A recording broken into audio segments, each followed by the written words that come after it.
Ladies and gentlemen, pay attention. This is your boy, the coach from the WWE. I would like to welcome you to the very first wrestling podcast in the world to take you on a weekly deep dive into classic matches along with legends of the squared circle. Enjoy the discussion. Enjoy the back and forth. There's so much to get into. Ladies and gentlemen, this is The Payoff.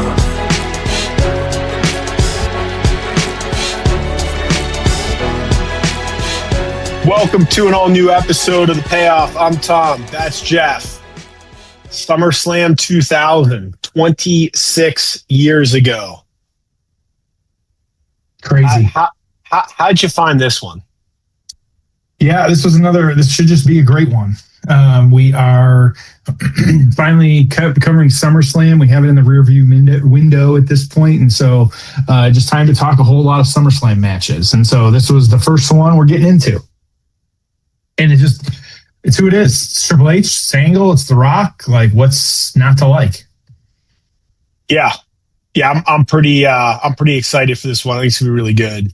So Let's jump into the build. Oh, it's time for the build.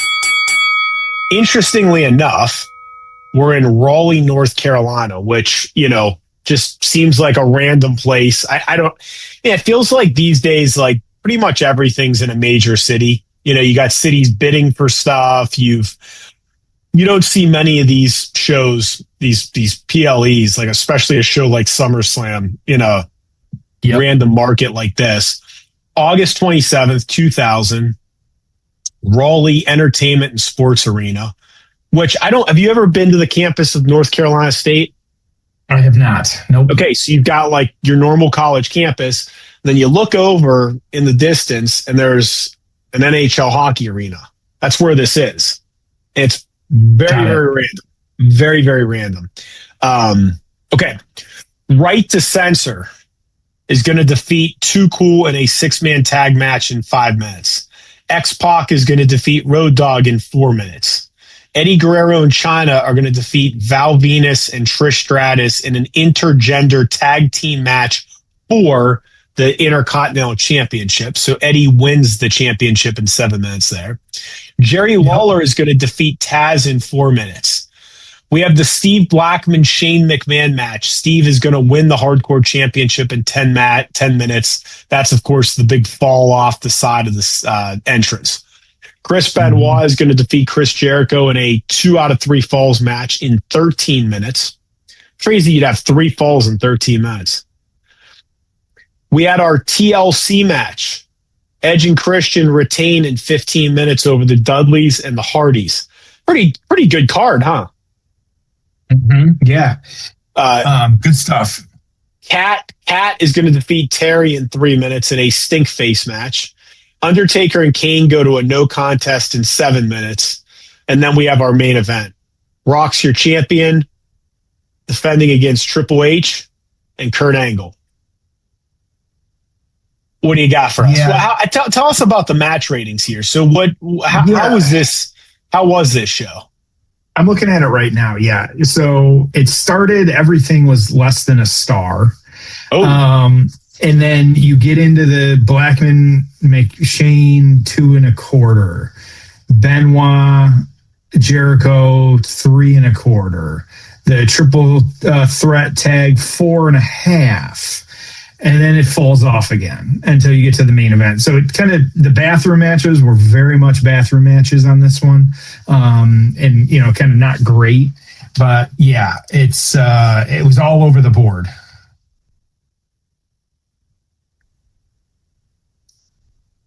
And how did we get to this match? Because I'm sure there were a lot of moving pieces. Yeah, a lot of moving pieces here. So throughout 2000, we're in the summer at this point. Triple H and The Rock were really the top rivalry. You had Triple H winning the championship. The Rock constantly chasing him. You had the McMahon-Helmsley era being a dominant force on TV. And so at this point in the summer, we're used to watching Triple H and The Rock fight over and over again. And so, but the surprise here is Kurt Angle getting put into this. And so Angle, the 2000, the arrogant kind of heel Olympic gold medalist, first he was comedic, delusional, getting under people's skin. But at this point, like, he's held major championships, he's having fantastic matches, and he's starting to feel like a legitimate main event person. And so this is a little bit of a test for him of, okay, you're with two of the biggest people. Can you be a part of this? And so, of course, too, the other, like you said, McMahon Helmsley era was part of this, but Stephanie played a big part of this. It was kind of the centerpiece of the build. Of course, Triple H's wife getting caught in the middle of it. And so Angle kind of repeatedly saved Stephanie from different attacks. You had Triple H getting more and more jealous.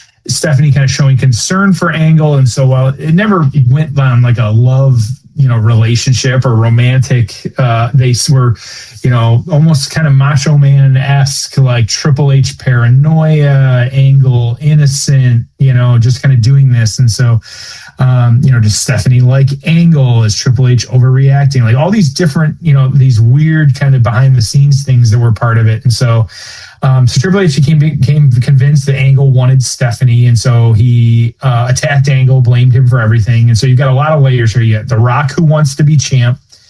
You have Triple H, who wants to keep the championship and kind of, figure it out with Stephanie. And then Angle, who wants to, kind of get a little bit of redemption. But then also, this is just like last week in Jeff Hardy, this is a big main event for Kurt Angle. And so that's why it feels a little bit different. There was a lot of kind of big storylines that played into this if you were paying attention. Yep.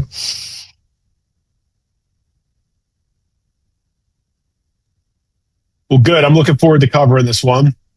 We have 27 minutes left in SummerSlam 2000. 27 minutes left in SummerSlam 2000. Jeff, are you ready? Yeah, let's get into this. I'm ready. All right. It's time for the payoff. Ho! It's time for the payoff. What I had to do, and I am damn proud of it. I am what you people call a given. All right. So Angle, just classic heel. I love his version of a heel at this point, because it's like he doesn't even realize he's a heel. Like he right. Like you watch him and you think he thinks that he's a baby face. Right. It's just great. It's a great character. And then you couple that with the fact that he's like legitimate badass. It just worked, man. It was great. What's not to like? Like, Angle is just really popular. It's really what it boils down to. Yep.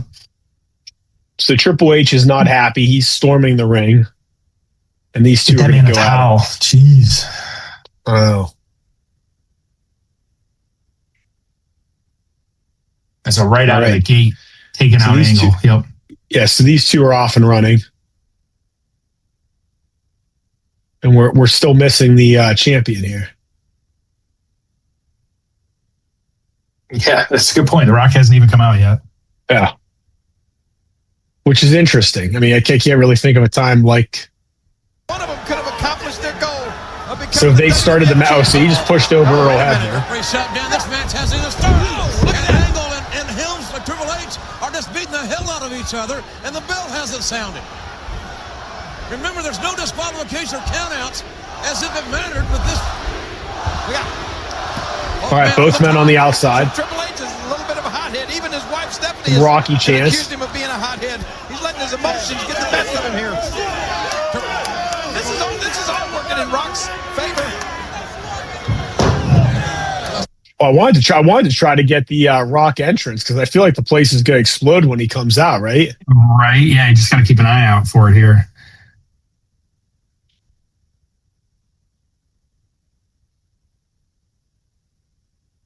I mean, look how fast Angle was at this point in his career.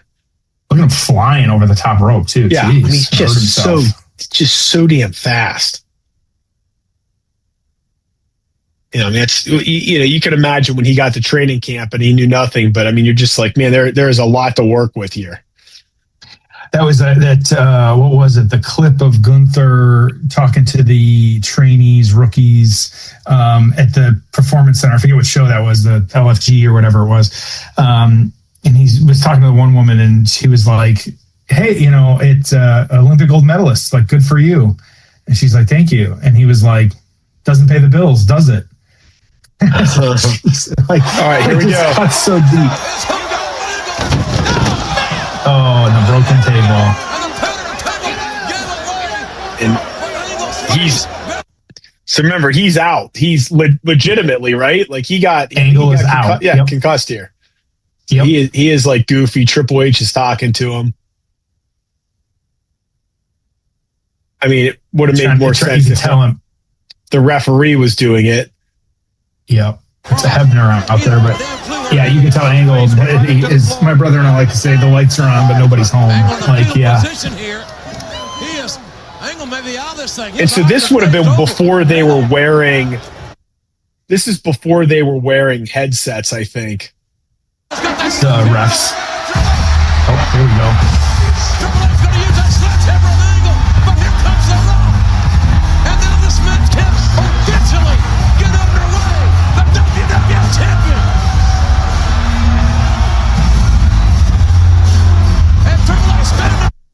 Yeah, this is wild. So, Angle's going to get carted out. Rock comes in. I'd love to know, like, what was the original plan for this? Was it always to do it this way, but then he legitimately got hurt? I don't know.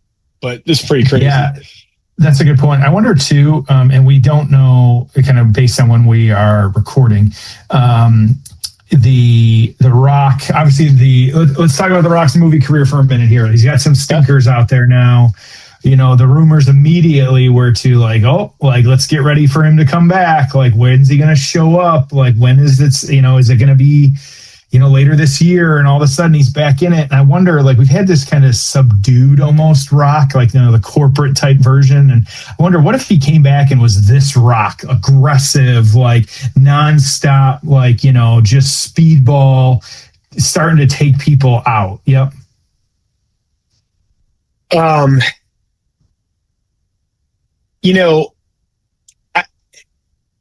I've never understood the Rock movie star thing. Like, I mean, good for him that he has made it as long as he has, made so much money, built this movie career for himself. I've just never understood it. Like, I've never seen him in anything and been like, wow, he's a hell of an actor. And I know he does a lot of popcorn stuff, but he's got quite a few bombs. I mean, I understand that the Mark Kerr thing was, more kind of artistic, but I mean, it didn't do well. I mean, I feel like, I don't know, some of this, like, I think he had like a Santa movie that, I don't know. I mean, he just has stuff that bombs. Like, I feel like every year we have this conversation. Oh, the bloom is off the rose of the Rock's movie career, and he's going to go back to wrestling. Obviously, he doesn't need the money. He can do whatever he wants. Right. But he keeps getting booked for this stuff, but I guess how many A-listers are running around Hollywood? So I don't know. I find that to be really interesting. I mean, the rumor is that there's some type of heat or issues with TKO and the board. Obviously that could be completely made up. Who knows? Right. Yeah. But let me say this. If there was an issue somehow with The Rock and either TKO or WWE or Ari Emanuel, it would look the way it probably looks right now, which is Rock is nowhere near the product. He's nowhere near TKO and WWE at all. Okay. So I don't know. I mean, it's like you see these rumors and it's like, well, it looks exactly like it should if that were what's occurring, right? Yeah. It's interesting because I think back to, the list they do all the time and who's the biggest wrestler turned actor. And, John Cena has found a shtick with the comedy and having those roles. Like, he's legitimately a funny guy. Like, he's got some really good stuff, especially that Peacemaker show, the clips I've seen of it. Like, he is just really funny in everything he does. Some of the comedic roles. Batista has taken on some more serious roles. Like, of course, like you had the superhero stuff, but then, he's done some horror films. He's done some serious one. But The Rock has consistently, I feel like, done a very similar style of movie. Like, he's still just the big guy in all of these movies. And if that's your only appeal, like if you he's great on the mic. Like you would never deny he wasn't great on the mic in WWE, but then for whatever reason, that's almost been neutered a little bit, and he's still just the big guy in all of these films and everything. And so I think that's part of it is, and one, not his fault with the Disney stuff. He didn't lose that money with this recent Moana remake or whatever. Like that was Disney fucking up. And he was just the voice because everybody loves him as the voice in the animated one. And so there's that. He actually wasn't bad in the Jungle Cruise movie. Like my wife and I enjoy that one. But it's good kids movie. Like it's fun. It's a Disney, but again, he's still just the big guy, like in that. And so it's one of those where I think that like his appeal is definitely there, of course. Sometimes, it kind of, a couple bad films, you got to look at the bigger plan. Like, yeah, sometimes he gets shit on maybe justifiably, but then other times not so much so. And so, yeah, I think that there's just one of those where he has crossed over though. And I'm going to lean toward there's probably not a whole lot of bad blood between him and the upper echelons of WWE. Like I have a feeling he could call him tomorrow and he could be back the following week. Like, I just don't see it being that difficult. Not to say they'd have a good storyline, but, I still think that there's still some meat on that bone. And I am curious, like, does he want it still? And I think he might. Yeah, one of the gripes I have is, I don't know why.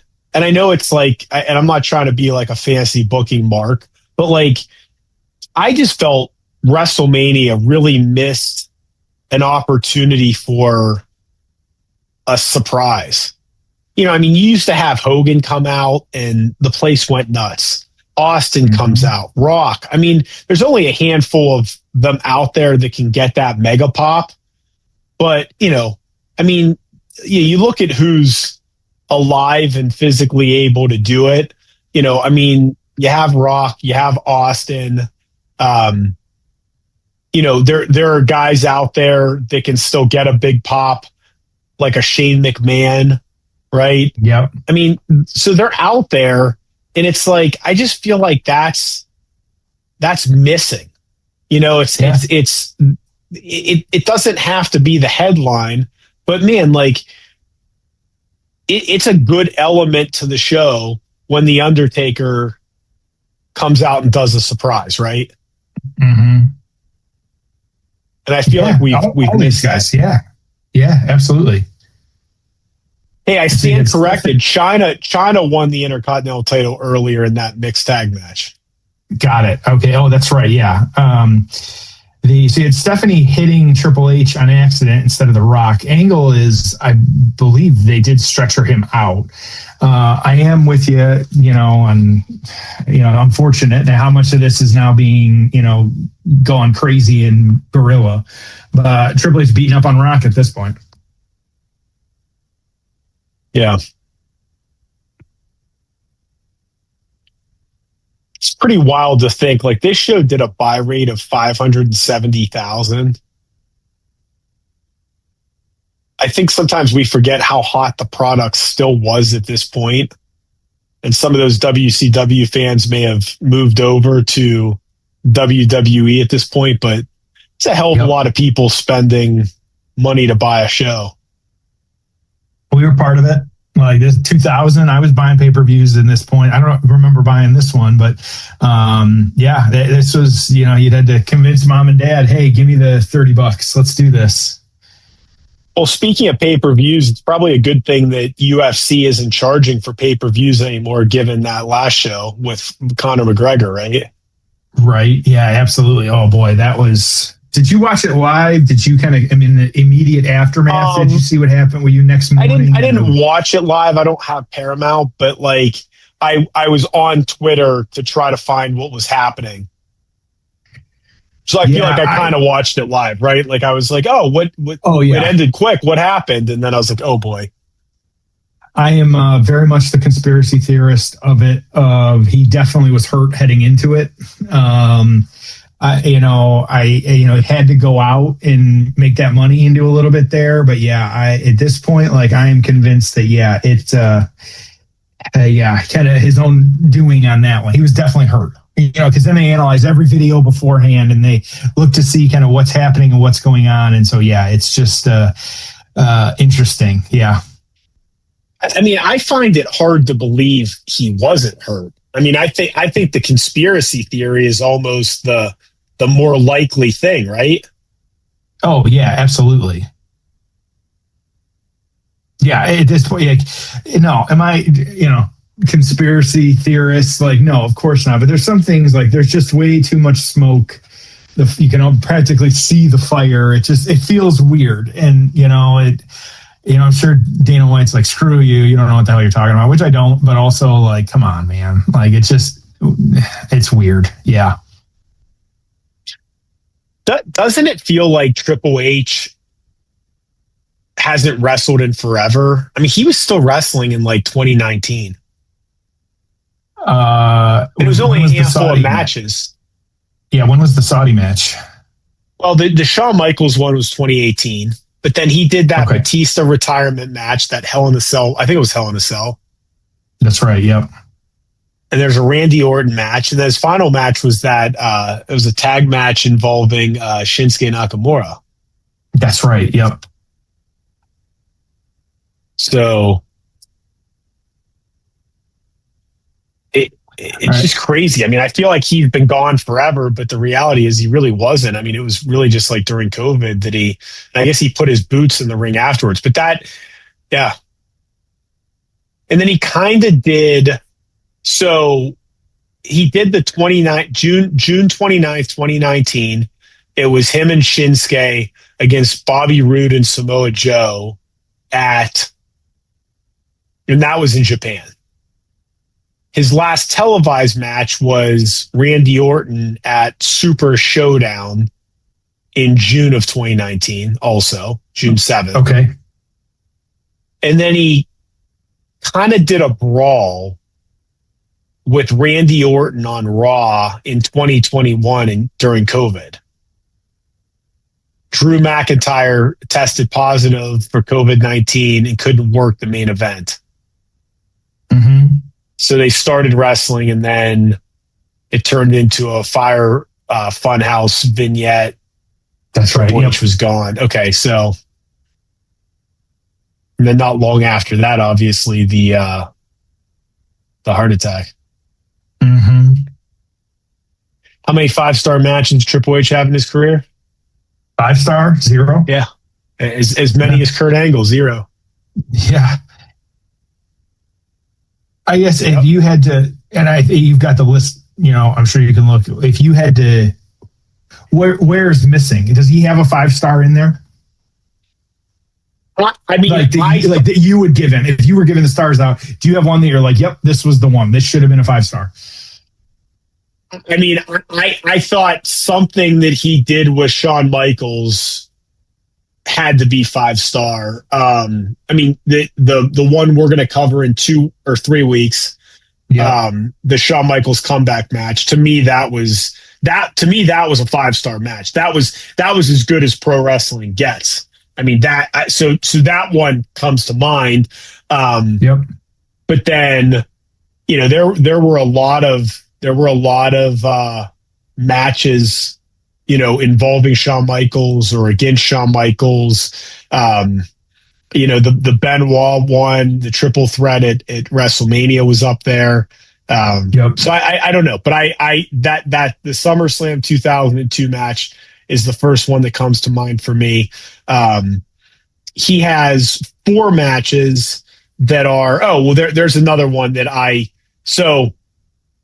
another one that I would say is really, really, really close is the Hell in a Cell match at WrestleMania, the second Triple H versus Undertaker match, the one that Shawn's the referee in. I mean, that is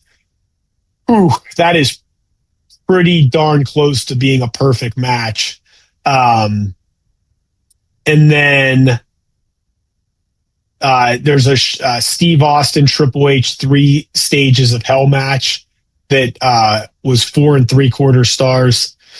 The street fight against Cactus Jack at Madison Square Garden. So there's a lot that are right there. I even think too, and it gets overlooked because at WrestleMania 30, of course, you had the main event. We got Stephanie backstage with Kurt now. He's laid out on the stretcher. They're doing a vignette during this match. Of course, the triple threat at WrestleMania 30, but in order for Daniel Bryan to get there, he had to have that match with Triple H. And that was 4 1/4 stars what that got. And very underrated because of the rest of the show. But that one too should have been like, so yeah, he's got a lot that, are pushing 4.7. I'm sure he's got some 4.75s, but that you really got to look and say, like, and I'm with you, there is a lot out there. Like, what about like, obviously, what about the Hogan match at Backlash? Like, take a look at that one too. Like, he did have a lot with Benoit going on. Ric Flair as well too. Him and Flair had some really good matches. And, so I think you kind of have to,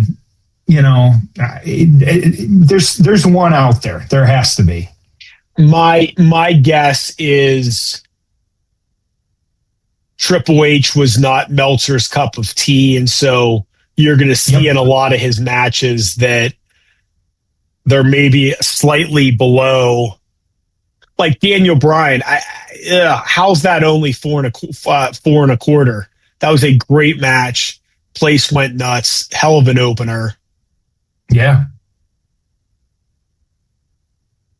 And you talk about a great opening to WrestleMania. I mean, that was right after Hogan, Rock, and Austin were all out there. Mm-hmm. And that WrestleMania 30 show, man, and that was Taker's streak ending, Bryan winning, Ultimate Warrior headlined the Hall of Fame. It was a wild night, man. All right, so Kurt Angle is back out. Oh, back out. Angle took the Rock. Remember, no disqualification. Hell, Angle's in this match. Right. Angle can still win this thing. You're right. The game. The game got the pedigree on the Rock. And Angle's over. And wait a minute. It's funny. I swear Triple H is looking at Kurt Angle like, are you going to break this pinfall up? Do you know what you're doing, man? Yeah. He got there, though.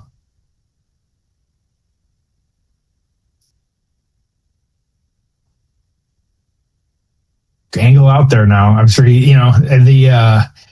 nowadays, if he was, actually concussed, would have never made it out there. But yeah, that's what we're doing. Well, if you're listening to this the day we post it, tonight on Raw, you're getting Big Cass coming back. Oh, that's right. And Enzo, I believe. Or is Enzo's coming? I don't know. I mean, that was the rumor, but there's not there. This was just about Cass. I mean, is the intent that he's going to be a mouthpiece or what? I mean, I don't know. I'll be interested. I bet he will get the hero's welcome back to WWE. Both of them will. And so that will be interesting. But yeah, I feel like Cass has gotten better. I forget what his name was when he was in AEW, but Big Bill. Big Bill, that's right. And so I figure we'll maybe get 2-3 years out of him, and then he'll go back to doing whatever else they were doing. So I'm not saying he's the right guy for it, but man, they need some heels. Oh yeah. I'll tell you who would be a good heel right now is Royce Keys. He would make a good one. Yeah. I wonder too, does this mean, are they calling up Carmella to come back as well too? I know. I saw that. I forgot she was even with them. Yep. I wonder if her wrestling days are over. I think she just had another kid recently, not that long ago. Yeah. So yeah, so Kurt Angle, no 5-star matches either. He only has 3 that are 4 3/4.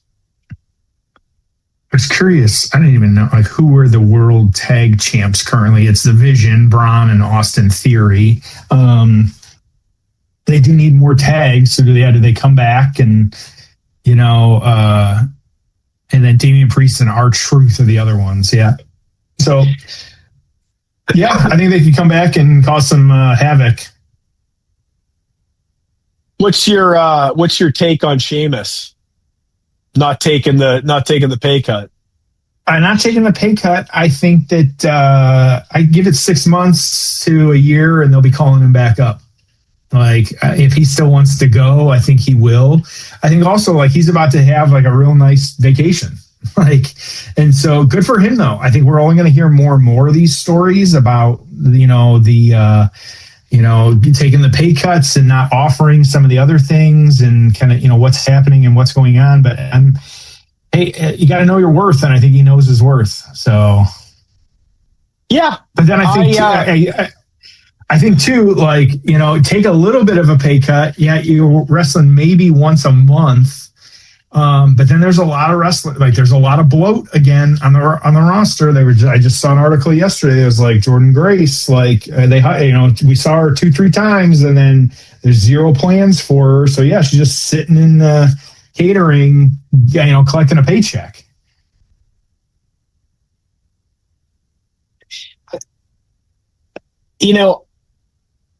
I get it, but at the same time, there's only so many. There's only so many spots on TV. There's only so many things you can do. Okay.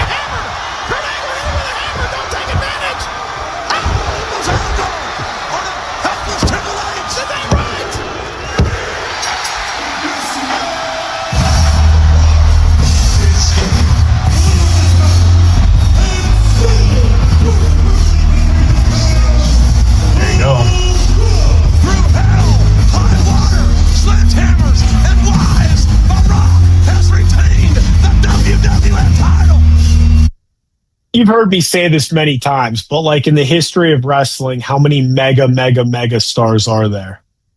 There's only a handful. It's just wild that you had Austin and Rock at the same time. Yep. Count them on one hand. Yeah, absolutely. Yeah, it's pretty wild to just have two of them at the same time like this. Yep. Yeah, absolutely. Sometimes I think Rock gets a bit overshadowed just because he wasn't the guy. Really, for his entire career, Austin was the guy. For the most part, right? I know Austin eventually would retire, but Rock was pretty much in Hollywood. Rock went to Hollywood before Austin retired. Yeah. So it's just interesting to think about. So, all right, let's get to the aftermath. Ho! It's time for the aftermath. What'd you think?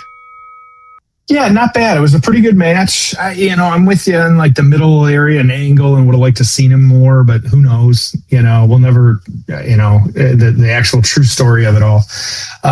This was though, obviously The Rock, retaining, kind of winning the belt, defending against Angle. Triple H feud started kind of winding down at this point. And so, Angle though, kind of being the big, primary challenger moving forward after this. And so, they viewed Angle as the main event person, which was a big deal. And so, Triple H on the backside of this, though, the Angle Stephanie storyline, it's not over. This is really just a midpoint. You had him, the more jealousy, more, so they actually had an Unforgiven 2000, the two of them, and all that as well, too. And so it goes in different directions, but they were the top stars at this point. And so that's just kind of was. So no real write-ups on this one. Like I said, but Triple H was number 1, The Rock was number 2, and Kurt Angle was number 13. So it gives you an idea of the caliber of guys that were out there working, having this match. It was going to be good no matter what. You got Angle carrying Stephanie now, kind of fireman style, back up the ramp, which is a good visual there. So, so overall it was, it was good. It wasn't anything too crazy, but and it was only got 3 1/4 or 3 3/4 stars. So I don't know what you're thinking on this one, but I'll let you kick it off with your score. And I thought this was pretty solid. I'll give it a 6.5. I know I've heard it before, and the more I see it and the more I think about it, triple threats are clunky. You just have it's a lot is going on. It wasn't the most logical three-way. It was, I don't know. I just thought, and then the injury and coming back at the right, I don't know. I just didn't. I thought it was a little bit of a challenging match to follow, and I'm all for the shenanigans, but I don't know. It just didn't do a lot for me. I mean, Big Pop fans went home happy, but it just was missing something. What about you? Yep. Yeah, I'm a 6.5. Same thing. It was just that extra nudge. It just needed something. But for now, it was good. But it wasn't the cap off that it could have been. It was a very good main event, though. Yeah. Okay. Oh, what do we got? Like I said, more SummerSlam coming up the next couple of weeks. Next week it should be the stinker, but I'm looking forward to fake Undertaker taking on the Undertaker next week, and so should be a good one though. Agreed. I'm looking forward to it, man. All right. Well, we appreciate everyone listening. We'll see you next week on an all new episode of The Payoff.